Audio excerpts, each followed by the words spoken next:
اگر امام کسی مجبوری کی بنا پر بیٹھ کر جماعت کروائے تو کیا مقتدی بھی بیٹھ کر نماز ادا کریں گے؟ جی یہ پہلے حکم تھا، صحیح بخاری میں یہ منسوخ ہو گیا ہے۔ امام بخاری نے پہلے اس کی جو منسوخ شدہ حدیث ہے وہ لے کے آئے صحیح بخاری کے اندر کہ نبی علیہ السلام نے ایک دفعہ بیماری کے عالم میں بیٹھ کے نماز پڑھائی، جب سلام پھیرا، بلکہ وہ حدیث اس طرح تھی کہ سیدنا ابوبکر نماز پڑھا رہے تھے، نبی علیہ السلام تشریف لائے، انہوں نے مصلی چھوڑ دیا، حالانکہ حضور نے انہیں منع کیا، لیکن ظاہر ہے پھر ابوبکر تو ابوبکر ہے، انہوں نے رسول اللہ کا ریگارڈ کیا، مصلی چھوڑ دیا، نبی علیہ السلام ذوف کی وجہ سے بیٹھ گئے، حضرت ابوبکر آپ کے ساتھ کھڑے ہو گئے، تکبیرات انتقال جو تھیں ایک رکن سے دوسرے میں منتقل ہونے کی، اس زمانے میں سپیکر تو نہیں ہوتا تھا، تو حضرت ابوبکر اونچی آواز میں تکبیر کہتے تھے اور پچھلوں کو پھر آواز جاتی تھی اور یوں نماز مکمل کی۔ نبی علیہ السلام جب نماز پڑھا کر فارغ ہوئے، پہلے تو آپ نے حضرت ابوبکر سے کہا کہ جب میں نے تمہیں حکم دیا تھا کہ نماز پڑھاتے رہو تو تم نے کیوں نہیں پڑھائی؟ انہوں نے کہا یا رسول اللہ ابو قحافہ کے بیٹے کی کیا مجال کہ اللہ کے رسول تشریف لے آئیں اور وہ مصلی پہ کھڑا رہے۔ یہ انہوں نے اپنے آپ کو رسول اللہ کے سامنے ڈیگریڈ کیا، اور ہمارے نزدیک یہ حضرت ابوبکر کی عظمت ہے۔ جو شخص اللہ اور اس کے رسول کے سامنے اپنے آپ کو جتنا گرا لے ہمارے لیے وہ اتنا ہی بڑا ہے، اور جو ان کے سامنے جتنا بھی اکڑ کے کھڑا ہو ہمارے پاؤں کی ٹھوکر پہ ہے، وہ چاہے جتنا بڑا کوئی بزرگ ہے یا مفتی ہے، ٹھیک ہے جی۔ تو انہوں نے یہ نہیں کہا کہ ابوبکر کی کیا مجال، انہوں نے کہا ابو قحافہ کے بیٹے کی کیا مجال کہ اللہ کے رسول تشریف لے آئیں۔ پھر نبی علیہ السلام نے صحابہ سے کہا کہ امام اس لیے بنایا جاتا ہے کہ تم اس کی اقتداء کرو، تو جب میں بیٹھ کے نماز پڑھ رہا تھا تو تمہیں بھی چاہیے تھا تم بھی بیٹھ کے نماز پڑھتے۔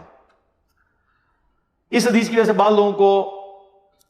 یہ دھوکہ لگا اور صحیح لگا کہ اگر امام بیٹھ کے نماز پڑھائے تو مقتدی بھی بیٹھ کے پڑھے، لیکن اس سے آگے پھر امام بخاری حدیث لے کے آیا اور چیپٹر کی ہیڈنگ میں اس حدیث کی منسوخیت کا ذکر بھی انہوں نے کیا کہ نبی علیہ السلام نے جو اپنی آخری نماز پڑھائی ہے نا بالکل اسی طرح ریپلیکا ہوا ہے، حضرت ابوبکر نے مصلی چھوڑ دیا، اس میں یہ ہے کہ نبی علیہ السلام بیٹھ کے نماز پڑھاتے رہے اور حضرت ابوبکر اور باقی صحابہ نے کھڑے ہو کے نماز پڑھی۔ یہ حدیث ناسخ ہے اس حدیث کی۔ آج کی ڈیٹ میں یہ حکم ہے کہ اگر امام کسی مجبوری سے بیٹھ کے نماز پڑھائے گا تو مقتدی بیٹھ کے نہیں پڑھیں گے، ورنہ ان کی نماز نہیں ہوگی، کیونکہ فرض نماز میں قیام کرنا بھی فرض ہے۔ نفلی نماز بیٹھ کے بھی ہو جاتی ہے، سواری پہ بھی ہو جاتی ہے، اور استقبال قبلہ کے اہتمام کے بغیر بھی ہو جاتی ہے، جو بخاری مسلم میں ہے کہ نبی علیہ السلام فرض نماز سواری سے اتر کے زمین پہ قبلہ رخ کھڑے ہو کے پڑھتے تھے، اور جو نفلی نماز ہے وہ آپ سواری پہ بیٹھ کے پڑھتے تھے، اور اس چیز کا بھی اہتمام نہیں کرتے تھے کہ سواری دائیں مڑ رہی ہے یا بائیں، استقبال قبلہ کا بھی کوئی اہتمام نہیں ہوتا تھا، اور نبی علیہ السلام رکوع اور سجود سر کے اشاروں سے کرتے تھے، یعنی آپ اس کے لیے کوئی ماتھا بھی کہیں نہیں ٹیکتے تھے، نہ کوئی سامنے پھٹا رکھا ہوتا تھا، رکوع کرنے کے لیے یوں سر جھکایا، سجدے کے لیے یوں جھکا دیا،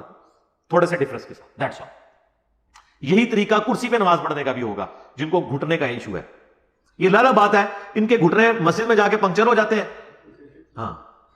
اور مسجد کے دروازے پہ وہی بابے آپ کو ایک پی ٹی آئی کا اور ایک نون لیگ کا لڑتے ہوئے پونے گھنٹے تک نظر آئیں گے، نہ گھوڑے کو کچھ ہوئے گا۔ ہاں بعض کا جینون کیس ہوتا ہے کہ وہ اس کو بینڈ کرنے میں ایشو ہوتا ہے تو اس لیے ہوتا ہے، لیکن یہ کسی کسی کے ساتھ ہوتا ہے، ویسے تھوڑی سی بیماری پہ جا کے کرسی پہ بیٹھ جاتے ہیں۔ اور یہ جو مسجد کے اندر یہ کرسی ہے نا جن کے سامنے پھٹے رگے ہوئے ہیں، اگر ان پھٹوں کا مقصد تو قرآن رکھنا ہے نا پھر تو ٹھیک ہے، لیکن یہ ہے اس کام کے لیے نہیں ہے، یہ بدعت کے لیے ہے۔ بدعت یہ ہے کہ لوگ اس کے اوپر سجدہ کرتے ہیں، اس کے اوپر سجدہ کرنا یہ بدعت ہے، خلاف سنت ہے۔ یہ اتنی بڑی بدعت ہے کہ اسے بریلوی اور دیوبندی بھی بدعت کہتے ہیں۔ ہاں جی، کسی کے نزدیک بھی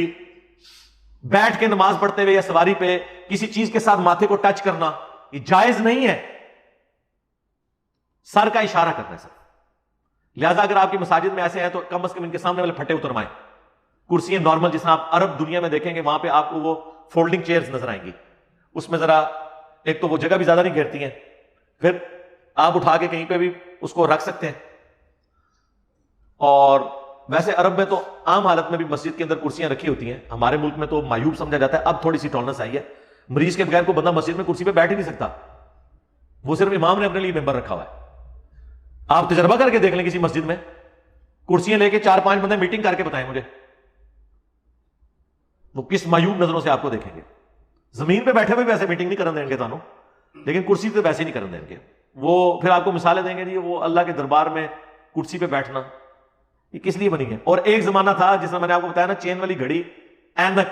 اسپیکر، یہ انگریزوں کی پیداوار تھی نا۔ ایک زمانہ تھا کرسی پہ کھانا پینا بھی انگریزوں کی مشابہت کہا جاتا تھا، کرسی پہ بیٹھنا بھی۔ تو نبی علیہ السلام نے تو ممبر یوز کیا ہے، وہ تو کرسی تو شاہی کوئی نہیں اس کے مقابلے پہ، وہ تو 3 سٹیپ چڑھ کے آپ اوپر جا کے بیٹھتے تھے۔ وہ تو کرسی بھی نہیں کرسا کہنا چاہیے. اگر اللہ کے دربار میں وہ ممبر لگ کے اس کرسی پہ کوئی بندہ بیٹھ سکتا ہے اور صرف رسول اللہ نہیں بیٹھے, بعد میں اصحاب رسول بھی بیٹھے ہیں, تابعین بھی بیٹھے ہیں, وہ اللہ کے دربار کی کوئی بے حرمتی نہیں ہے, تو یہ جو معصوم سی کرسی پلاسٹک کی ہے, اس سے اللہ تعالیٰ کی شان میں کون سی تنقیص ہو جائے گی؟ چھوٹا ذہن, چمچ کے ساتھ کھانا کھانا جی, کانٹا استعمال کرنا انگریزوں کی, 76 موبائل اے وڈے وڈے مریداں دے پیسے دے فری موبائل, یہ انگریزوں کی مشابہت نہیں ہے؟ اے ویگو ڈالے وہ اتنے موٹے موٹے باڈی گارڈ اور انہوں نے ہاتھ اجمیر شریف دی بنیاں ہوئی کلاشن کوفاں, ہاں, اور بغداد شریف کے بنی ہوئی بلٹ پروف جیکٹیں, ہاں ادھر کی بنی ہوئی ہیں. تو آڑے بزرگ صرف ٹرین روک سکتے سن, نہ ٹرین کا انجن بنا سکے نہ ڈبا بنا سکے, تو وہ نہیں نظر آتے. اور وہ باڈی گارڈ وہ ہوتے ہیں جو صرف گوشت کھاتے ہیں, روٹی والا تکلف ہی نہیں, چھوٹا گوشت 2-2 کلو. آپ لوگ تو ان کا خرچہ ہی نہیں پورا کر سکتے, اس میں کسی چیز میں ان کو انگریز نہیں نظر آئے گا. گھروں میں چلے جائیں, ان کے باتھ روموں میں بھی ایئر کنڈیشن لگے ہوئے ہیں, میں آپ کو صحیح بتا رہا ہوں, باتھ روموں میں بھی. تو وہ جو ہے وہ گولڈا شیپ والوں نے بنایا ایئر کنڈیشن جو ہے, ادھر کوئی انگریز نظر نہیں آئے گا. انگریز ہی نظر بڑھ جائے گا تہاڈی پینٹ شرٹ وچ, ٹائی وچ, جس کا کوئی لینا دینا ہی نہیں ہے اس چیز کے ساتھ. وہ لباس ہے, وہ ہر علاقے کا اپنا ہے. یہ جو حدیث ہے نا ابو داؤد کی, من تشبہ بقوم فہو منہ, جس نے جس قوم کی مشابہت کی وہ اس میں سے اٹھایا جائے گا, اسی میں شمار ہوگا. اس سے مراد ہے مذہبی ایکٹیویٹیز کی مشابہت کرنا, یعنی گلے میں سلیو لٹکانا, ہاتھ میں سکھوں والا کڑا پہن لینا, ماتھے پہ سندور لگانا, جو ریلیجس ایکٹیویٹیز ہیں کسی مذہب کی, وہ آپ اڈاپٹ نہیں کر سکتے. ٹائی ریلیجس ایکٹیویٹی نہیں ہے, ورنہ ویٹیکن سٹی کے پاپ نے کبھی آپ نے ٹائی دیکھی ہے اس کو لگائے ہوئے؟ اس نے ٹوپی بھی پائی ہوتی ہے یار. تو یہ بس کیڑی جتنے دل ہیں ان لوگوں کے, اور اس قسم کے فتوے آپ کو دیتے نظر آئیں گے. تو آپ بیٹھ کے, یہ سوال آیا تھا, بیٹھ کے آپ نماز, البتہ ایک حدیث ہے صحیح بخاری میں, مسلم میں بھی, کہ جو بیٹھ کے نماز پڑھتا ہے اسے کھڑے ہو کے نماز پڑھنے سے آدھا ثواب ملتا ہے. یہ ذہن میں رکھیے گا. لیکن یہ نفلی نماز کے لیے, فرض نماز تو بیٹھ کے ہوگی نہیں سوائے مجبوری کے, اور جب مجبوری میں ہوگی تو پھر بیٹھ کے بھی آپ کو پورا ثواب ہی ملے گا. وہ حدیث ہے صحیح بخاری میں کہ جب کوئی شخص اپنی عبادت میں تگو دو چھوڑ دیتا ہے اس وجہ سے کہ وہ بیمار ہو جاتا ہے, نہ وہ نفلی روزے زیادہ رکھ سکتا ہے, نہ زیادہ عبادت کر سکتا ہے, تو اللہ تعالیٰ فرشتوں سے پوچھتا ہے کہ بتاؤ اگر میں اسے دوبارہ سے دے دوں تو یہ اسی طریقے سے عمل کرے گا؟ تو فرشتے کہتے ہیں کرے گا یا اللہ. تو اللہ تعالیٰ فرماتا ہے کہ پھر اسے بیماری کے دنوں میں بھی اس کا اتنا ہی ثواب لکھو جتنا یہ صحت کے دنوں میں کرتا تھا. یہ صحیح بخاری میں حدیث ہے. یہ حدیث ایک کور کرتی ہے ساری چیز کو, اگر کسی کو شرعی عذر کی وجہ سے بیٹھ کے نماز پڑھنی پڑتی ہے, ایون لیٹ کے بھی, تو وہ اس کے لیے ثواب اتنا ہی ہوگا اگر شرعی اسے کوئی مجبوری ہے.